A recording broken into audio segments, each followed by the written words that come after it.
Hi, I'm Luciano Pellegrini, and next we're going to do a salmon dish.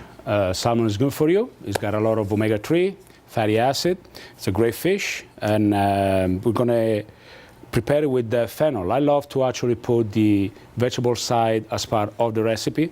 So I have a fennel over here, and we're actually going to start the recipe with the fennel. So we're going to cut it into slices about 1/4 of an inch thick.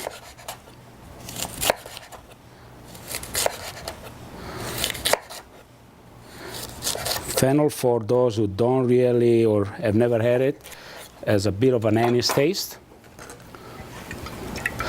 Gonna put some, grease up a baking dish. We're gonna put our fennel over here.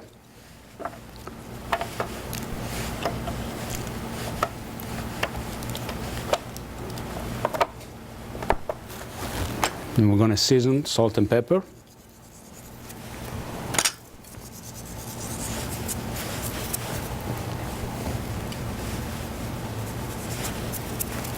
And we're going to drizzle some more olive oil over the top.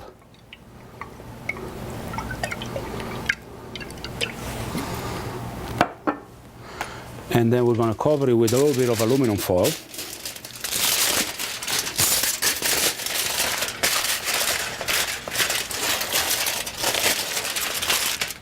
So we're doing this because we're going to put the fennel in a hot oven at about 450, 500 degrees, as hot as it goes. And we don't want it to burn. We just want it to cook. We just want it to cook before it burns. Therefore, we cover it up and stick it in the oven.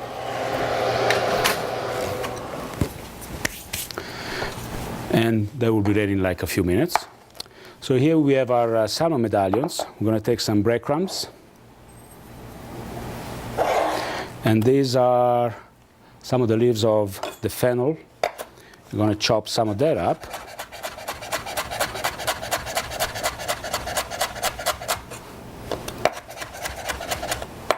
And fennel leaves do have a resemblance to dillweed. They're just a little bit weaker in flavor and smell. So we're just going to add that. I'm going to chop the rest up because we're going to use it later.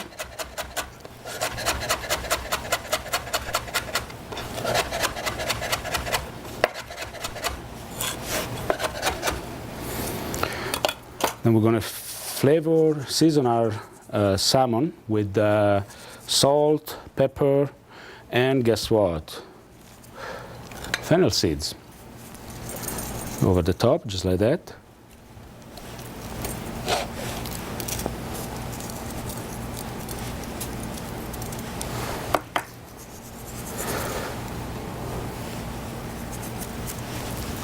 Kind of grind it into the salmon so that it sticks. We're going to put some olive oil, just to wet it a little bit.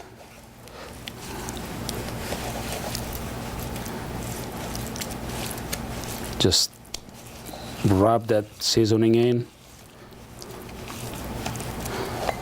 And then we're going to take the breadcrumb mixture and going to sprinkle it over the top, very lightly, nothing too heavy. We're not frying fish. Well, technically we are, but not quite like that.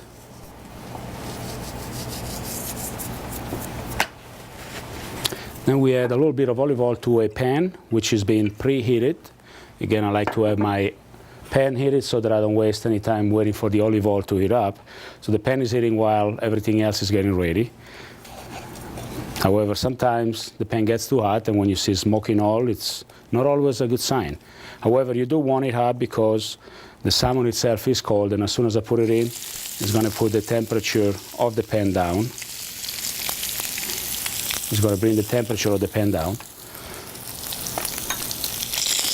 I have the setting of the stove on medium or medium-low. You don't want to burn the breading.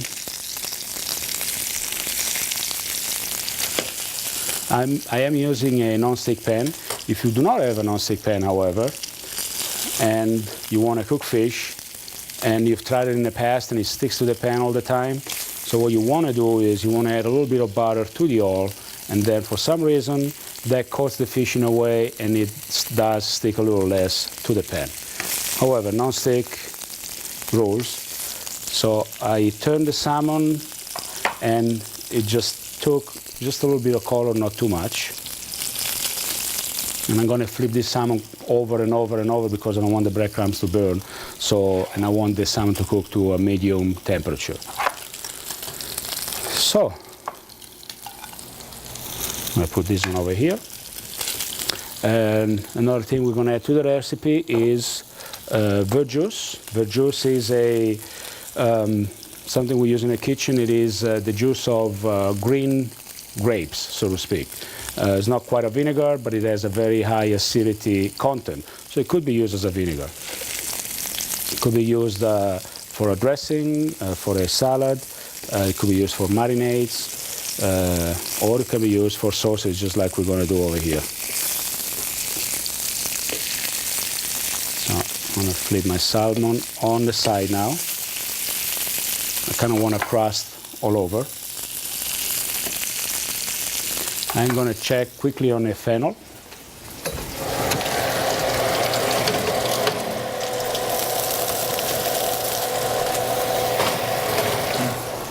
Doing just fine.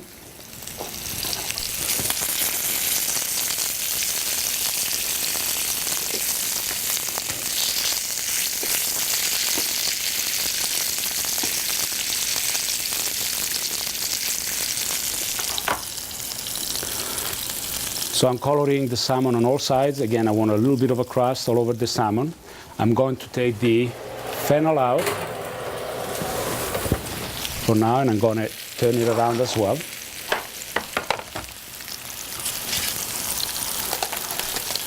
It's cooking just nicely.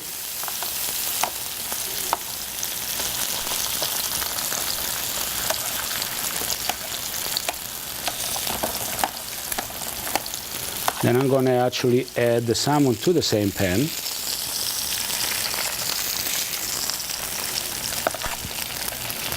And I'm going to finish cooking the salmon in the oven.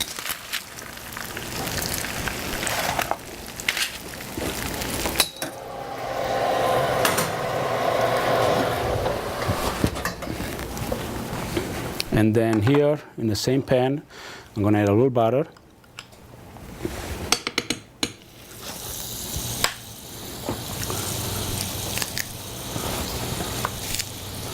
I'm going to add some green onions, just cut in half lengthwise.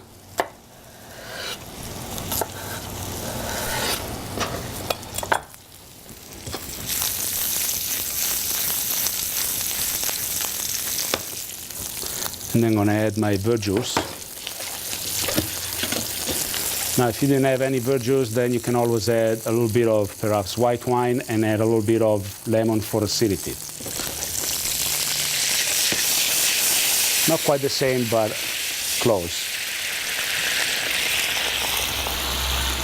So I put about half a cup into the pan, and again, remember I'm doing salmon for 2 people.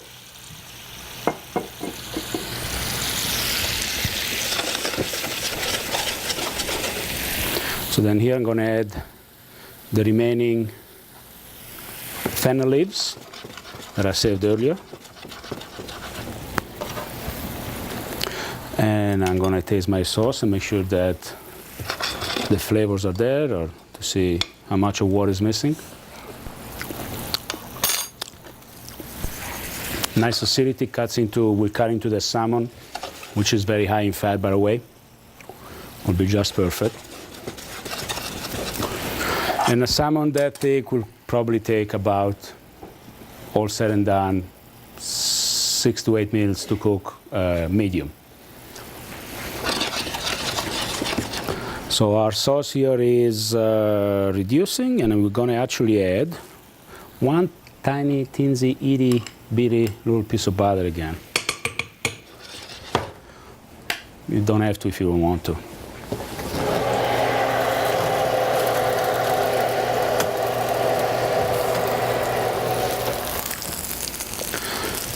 So now I'm going to check if the salmon is ready. How I do that? I just fill the sides and I see how spring it is.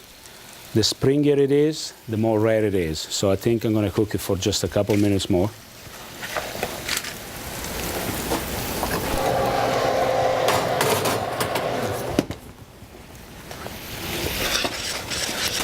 So our sauce here is reducing nicely, and we're going to just turn the heat down so that it doesn't get ready ahead of the salmon. It's very important to have everything ready at the same time so that you don't have the salmon ready and then the sauce dries out, or you have the salmon ready but the sauce is too runny. And on that thought, we'll be right back. We'll take a quick break and we'll come back to plate the salmon up.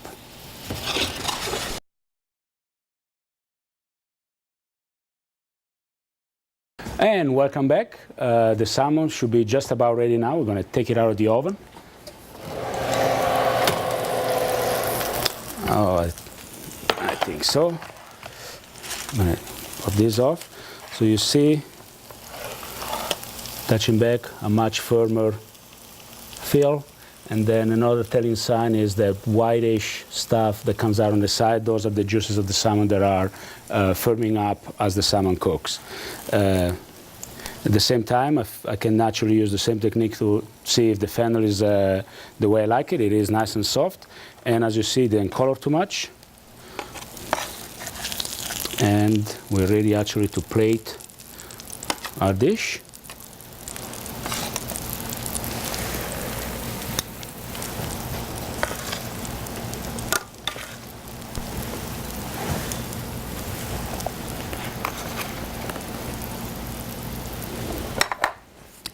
And then we'll put a little bit of our sauce over it.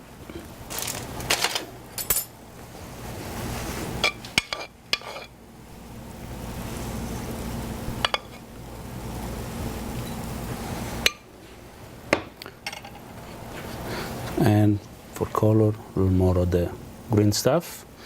And surprise, touch of olive oil. And that is salmon with braised fennel for you. Buon appetito.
Hi there, I'm Luciano Pellegrini, and this is my good friend Lucy Ventura and Bob Fromage. Hello, Lucy. And today we're going to make a sugar-free chocolate whole wheat bread pudding. Perfect for diabetics, no? Absolutely, Bob. Lucy, are you going to help me out here? I want you to actually put the half and half and the cream into that pan over there. And they need to get to a boil, so I need you to... Oh, good. Good job. So, how come you get this technique to Lucy and not me? Because I gotcha. because she needs to help me, and you I'm on don't this want side. to. Let's do There no? you go. And then you actually want to put those two things sticking out over there. Those are vanilla beans, just the two beans sticking out from just these two things. There you go. Just stick them in there, and the stuff into the little ramekin. And this is vanilla extract. So you got vanilla beans in there and vanilla extract flavoring the milk. Here I have 4 whole eggs. How you say eggs in French, Bob? Neuf. No, that's new. No, it's neuf. That's 1 egg. Neuf. That's enough. Okay, that's enough. Okay, Enough with the enough with the nerve. And here I have what is called maltitol, which is a maltose byproduct. It is sugar-free, absolutely sugar-free, and it is a sweetener. So we're going to mix that with the egg. You know, you sound like you know what you're talking about, no? You know, I do read a little bit about stuff. Ooh. So we're going to mix that into with the egg and whip it up. So our milk is over there is getting ready. It's not boiling. Okay, and what I want you to do at this point is just keep it in this corner and just whisk up that egg. So here I have some nice whole wheat bread. I'm going to cut that into cubes. Now, when you make your bread boudin, do you use old bread or new bread? This is not really new, but it's not hard. I always use the old dry bread. Oh, well, I don't. But it's not new. This is new. This is old soft bread, Bob. So I'm going to cube that and do small cubes. I don't like chunky bread pudding. Do you, Bob? Yes, You do? I do. How about you, Lucy? Do you like them chunky or do you like them creamier? Creamier. So we shall do like Lucy wants them. That's good. Am I doing this right, Bob? Does this look good? That's good to me. Why are you asking Bob, Lucy? 'Cause Yeah, you always take his side. He's got to feel like he's part of it, you know? He didn't want to help to begin with.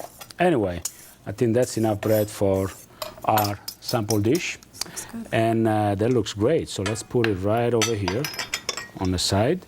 And then that milk looks like, the cream looks like it's ready. We're going to chop off some of the chocolate. Again, we're going to just cut this into What kind of chocolate? chunks. This is again sugar-free chocolate. It has a 60% cocoa content, cocoa butter, and the rest is then again flavored with the sugar-free sweetener. So there is no sugar at all in this dessert. So it is perfect for anybody that has Diabetes. diabetes, absolutely. Don't take any chocolate, Bob. I know, look at him. He wants some. Hands off the chocolate, Bob. Easy. I love chocolate. Oh, there you go. Emergency! No, when the Emergency! It's ready. when the milk spilled over, that means it's ready. So you actually want to add it to the egg a little at a time. You don't want to cook the eggs. Oh, I don't know if I told you, Lucy, by the way, but he who spills the milk cleans the stove. That is why I am over here. And we whisk all that in. And then we are going to assemble our bread pudding. So here we have in a Pyrex pan a couple of cups. And what we're going to do is we're going to add a little bit of bread, just like that. And we're going to do a little layer of chocolates, big chunks, small chunks, any chunks. And So did you just take one of your favorite recipes and make it good for a diabetic? I did, as a matter of fact, Bob. You're brilliant, no? Thank you, Bob. And then I'm going to add some of the custard mix here. And then I'm going to repeat the process. I'm going to do another layer of bread.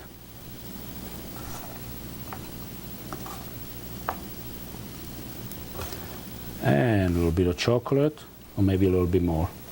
It smells good. I love the smell of vanilla. Sorry, All right, Bob. How long does this have I to get sit? it caught in my Get throat. How long does water to sit? Until you can eat it.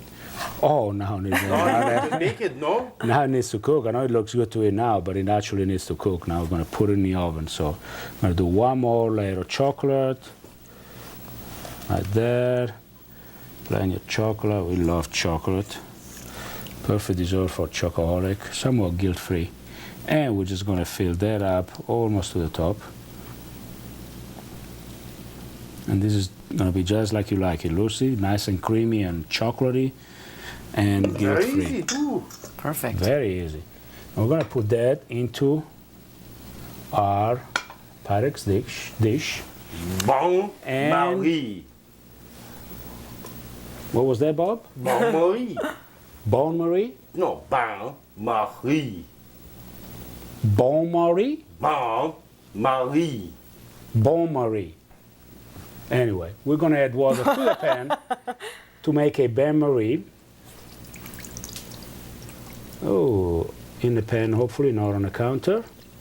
And we're going to pop this little baby in the oven at 300 degrees for about 20-25 minutes or until it sets. I'll be right back. We'll be right back, no? The one who spills the water cleans the counter, right? So, again, 20 to 25 minutes. However, your oven, Bob's oven, or do you have an oven? I have a great oven. Might be different than mine, so it might take a little longer or a little less. So just touch the top, and if it is firm, it is ready. However, we'll be right back.